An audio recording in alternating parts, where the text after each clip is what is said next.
towards the craft, yeah?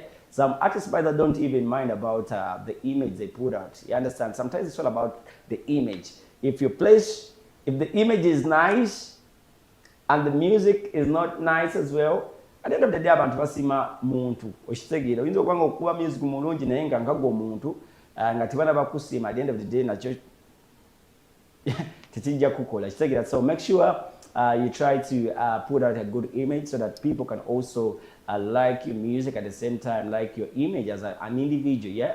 So anyway, aside from that, ladies and gentlemen, just like I told you, when I return, I'll be having a very special guest coming through on the show. Nayenga bwekiba nti oli waka ng'oyagala kayimba, olina kayimba koko oyagala DJ akubire. So kyolina okukola kiri kimu kyokka kozesa kodi eyo, that is a *217 *407 hash. Look out for option number 2.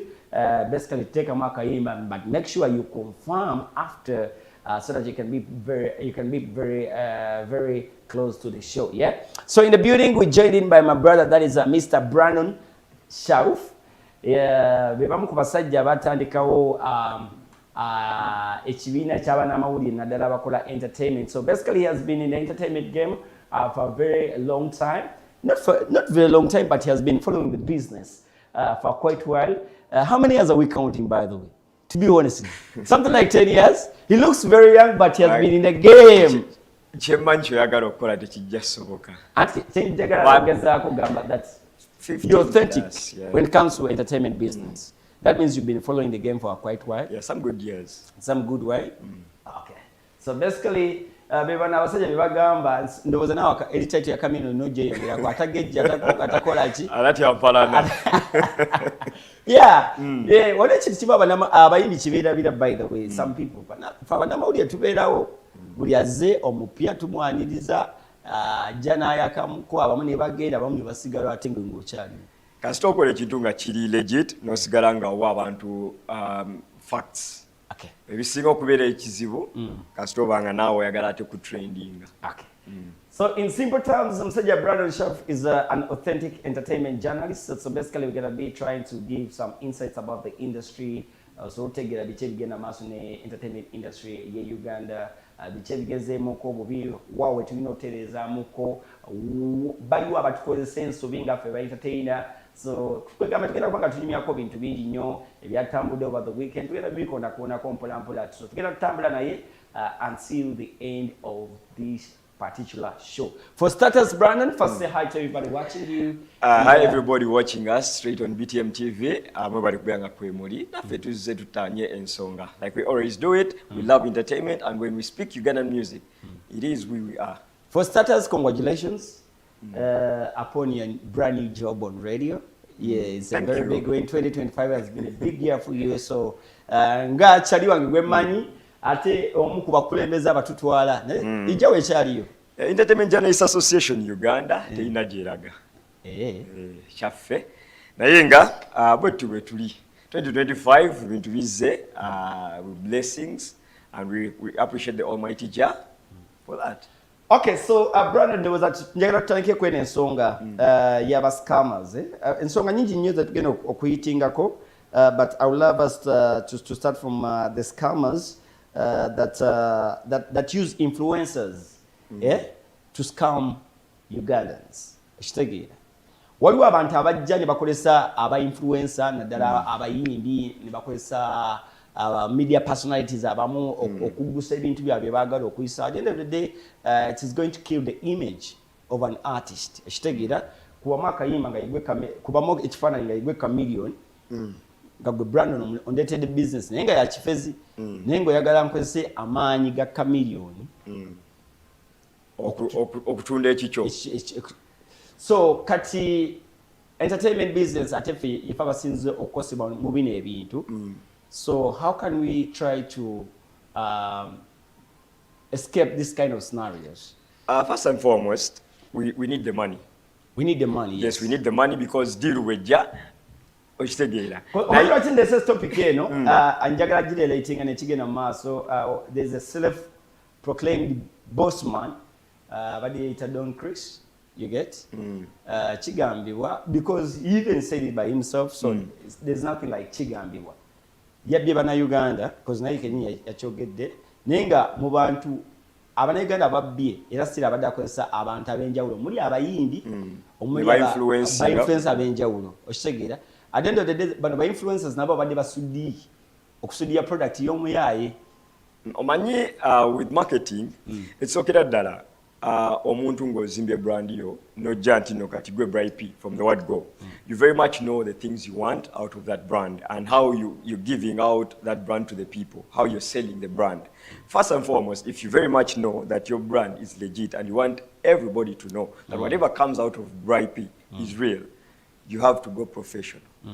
Going professional means nti ne bwenzijanga nina kyentunda you need to do research and understand brand ni kyayagala mtunde ne brand yange kiririgo kyekisooka bwe kibanga kiririgo then you continue doing other steps okumanya kyova nti no in most cases abantu bano bolaba influencing a given products it's always good to see that person using it okitegeera nti tosobola kumakya n'oŋŋamba nti no you're influencing a given skin care product ate ne okusanga ng'okozesa a different one that means kiri kyo influencingira si kituufu so however much we want the money but ne brand yo gitunuulire because right now if the law this is authentic this is non-authentic at you bwe bawadde brand yo ogenda gikozesa okuinfluencinga that given product first find out product yeyo ntuufu omuntu oyo ali mu good books omanyi lwaki that means before accepting the money to influence definitely first make research about the brand that you're going to influence olowooza lwaki omuntu wabanga asaba visa and everything ng'agala kufuluma they asked for an interpolator okitegeera to find out Bright ayinayo illegal cases ayinayo cases eziri illegal byaze ng'akola if not then oyitawo is a pass okitegeera so tuleme kukkiriza ssente kututwala speed because right now byonna ebigenda mu maaso singa our law is working properly bano bonna babadde ba influencinga because there are people who believe in these influencers nga yakkiriza n'agamba nti blood anangidde gundi egenda kunkolera bwete egenda kuntwala bweru ngenda kufuna mulimu definitely kati ngo process yonna etambudde now Bright is seated home nze banzibye ssente ntunze ettaka a lot is happening yes Bright ye asigadde ali okay and nze nfiirwa kyokka ate nga Bright because I believe in the brand Bright I accepted okitegeera so Bright needs to know kati n'amateeka agaffe these people have to come to books okitegeera how did you start up influencing this given company nga tomanyi byekola kati abantu bali mu losses so you need also to feel the pain oli omuntu gyayitamu so you go professional follow the steps omanye ate nasi nti buli kintu olina ki-influencingira. Do you think our industry is ready to go professional? Do you think when people who do professional things, do you think abasinga tebabifunyemu if you find like professional artists abalina procedures to reach them you're going to find that for them they're not making money but people who are unprofessional they're making money. Bright there is something what njagala twogere in a general perspective according to how our industry is. You just talked about the years I've been in the industry. Yes. How many people found me in the industry? And how many left the industry? And why am I still standing? Authenticity. So you don't have to wait for nti banange when will it come together to kole ekintu kimu. Start it by yourself. In the Bright, me and you know this properly. Tesobola kumacha uwemula. Okay. For those words, tubimanyi. Naye ogamba nti kati nkikozese with time will I be able to stand ng'omwana wange alaba footage oyo after years tuli mu .com world everything that is stated everything that is done is remaining. Okitegeera so tulina okumanya bino ebintu tuleme gamba muno we are waiting for somebody to start it so that we make it happen. No, let's go professional, start from now. That question, Imbo, when do you think we should go professional? Bro, now. Okay, there was a singer muchitegede. If you're an entertainer, maybe you're an artist, maybe you're an influencer. Sometimes before you start influencing for other people, because at the end of the day, some people will start doubting you in everything that you're going to be saying. Because bongamba product gundi ekola bulungi ate at the end of the day product nanyini product navaayo ng'alaga munange ebintu tebikola. Ojjukira who's going to be affected? Lil Wayne yali yakafulumya, was it Lollipop? Yes. You remember aina brand eyamusigning abeera ambassador n'atandika okukola ekintu, but it was an energy drink. Kati waliwo omuntu eyagikozesa n'ayabika omutima. Lil Wayne had to explain. Naye yali mu court. He has to explain all these things. Okitegeera kati ekintu bwekityo bw'okiraba on such a brand kitegeeza nti no naawe kisobola okuaffectinga. Kati waliwo ebintu bye tulina okuyigirako. That is a case study. Omuntu alina okumanya right now abantu banga bali mu situations ezo. Kati omuyimbi wensanga ali mu situation, what is the exit kind of plan? Yakivaamu atya okulaba asigadde ng'erinnya liri clean. Kati right now katugeze kya happening because to be honestly omusajja yabadde alina abantu bangi bakozesa. So many influencers have been affected differently, you get. So omuntu akivaamu atya?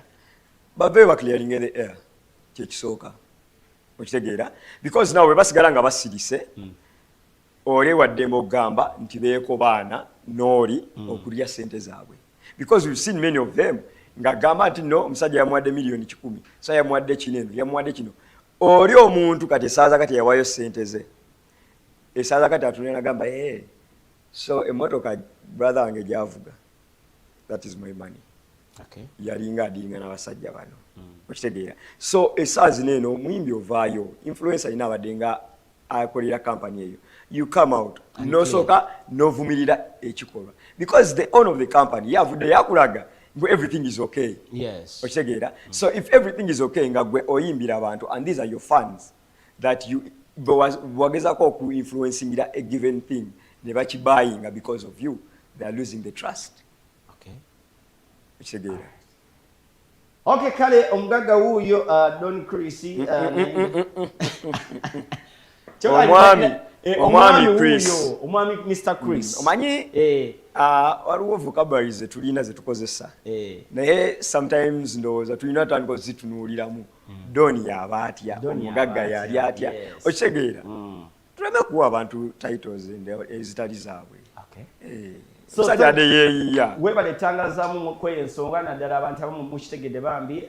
So please let's try to come out and clear the air. If you are affiliated to that kind of brand, at the end of the day you have to keep up the image and because mwaliwo abantu bolumiza botamanyi yandasanga okuvaayo n'ogamba banange kikino ne kino ate kirekawa media industry because at the same time these kind of people will come and they love to advertise with you. At the end of the day it is your role as a media company to put out that kind of ad. Kati okusookera ddala. Yes, kiddayo mu research wali before. Anti kati bwe ziba products. Kati for this guy's case banafa aba Ministry of Labour, Gender, okitegeera balina okutubuulira. Okitegeera URSB erina okuvaayo. Okitegeera batunnyonnyole. Ministry of Internal Affairs eveeyo. Omanyi there are many offices and many officers are sleeping on the job and they are seeing all this happening. Now they are all folding their hands batulaga nti no bote bamanyi okitegeera but nga omusajja gano mbu yali sayinga company one BTM TVS receiving obulango bujja but nayo nyini era bagugamba nti kyeyina okulanga kikakasibwa by the given office okitegeera kati ekibanga ne TV ebadde ekola ekyo ne TV nazo zitandika okubuuza ba market yabaazo abagenda ba sales officers abaleta those deals on board company gy'oleeta eri etya. Tulina abantu nga you need to follow up n'omanya okitegeera kuba tulina abantu kati UCC tekkiriza bano bannaffe abatunda abasawo something okitegeera babagaana. Why? Because bagamba nti tetulina bukakafu bwaki products zammwe. Kitegeeza nti no UCC eteekayo amaanyi neegaana those people okulanga. Kati lwaki tetunuulira nebino ebigenda mu maaso nti yes over the years abantu badde bagendanga ebweru naye nga we have the same complaints olinga agamba nti company yanziba company yakola kino naye nga baziraba nga ziranga. Okay, that means the media itself it can be blamed. It's the UCC, it's UCC and yes those bodies. Yes. Ojjukira story ya Stesha Mayanja was it Stema Yes. Tours and travel company. Okay. Ebya happeninga. Yes. Munamawulire omu n'avaayo n'agamba nedda bannange waliwo ekitagigenda maaso. Yes. That was, I think, Ibra. Yes. Ebyavaayo the company bagiclosinga because ebintu byali tebiri ki makubo matuufu. So there are some things ebirina okuba nga bitakinga on. Baveeyo abantu baffe abatwala amateeka bastandinge boldly bage bannaye kino these companies was listing bafulumya nga bagazetinganga ne baga nti ABCD companies si ntuufu. Okay. They need to do these things. All right, so ladies and gentlemen, we're still celebrating Ugandan music, but right now we are trying to talk about the insights about our industry. We have talked about the scammers that are coming through into the industry, trying to use different influencers. They try to sell their product. At the end of the day, they end up scamming a lot of Ugandans. So our brother, Brandon Shelfie, has just been giving us how we can really try to avoid such kind of instances as entertainers. One, we need to first act professional by making research before we start dealing with these kind of professionals. Because at the end of the day, it is our image that are going to be spoiled. Anyway, so right now, ladies and gentlemen, we are going to go for a short commercial break. But when we return, we still have other topics that we are going to be diving into. We have to talk about, since we are in the second half of the year, I think towards the end of the year. So we are trying. I think the beginning of at the beginning of the year. Yeah. So basically, we are trying to analyze some of the artists that performed very well last year. So since we are in the middle of the year, so again, kubanga tuvugamuko atubulira abayimbi abamaintaininze momentum, abayimbi abasuddemukko talents empya ezize. Then we shall talk about the upcoming concerts that are coming through. Waliwo bibulu bingi nnyo bijja masa or Afrigo band. They're gearing up for their 50 years. There is Halima Namakula as well. She's preparing a big show coming up this particular July.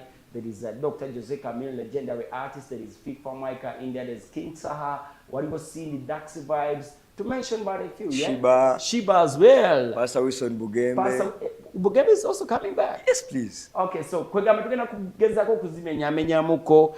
Tugenda kwogerako about listening parties, about bayimbi bangi nnyo ennaku zino tubalaba they are doing listening parties. Basically, we are going to see the importance of listening parties. Is it really adding up to the industry, or maybe it is just wastage of money? Yeah. At the same time, there is a point I would love us to hint, because since it is 2025 and some people are saying breaking the chains, there's something I would love to ask my brother in here as somebody who has been in the industry. Some people were saying the reason why the reason why we're not going global is just because we are too reluctant with our chidandali, and our chidandali is not taking us anywhere. It's about the time we come down and export the singing part of music. You get? So kwegamba tugenda kubanga tunuulira bintu bingi nnyo kyolina okukola kiri kimu kyokka bwekumye ku BTM Television Uganda. But for right now, katusoke tugendeko mu bulango katono nnyo, but keep up your requests coming through.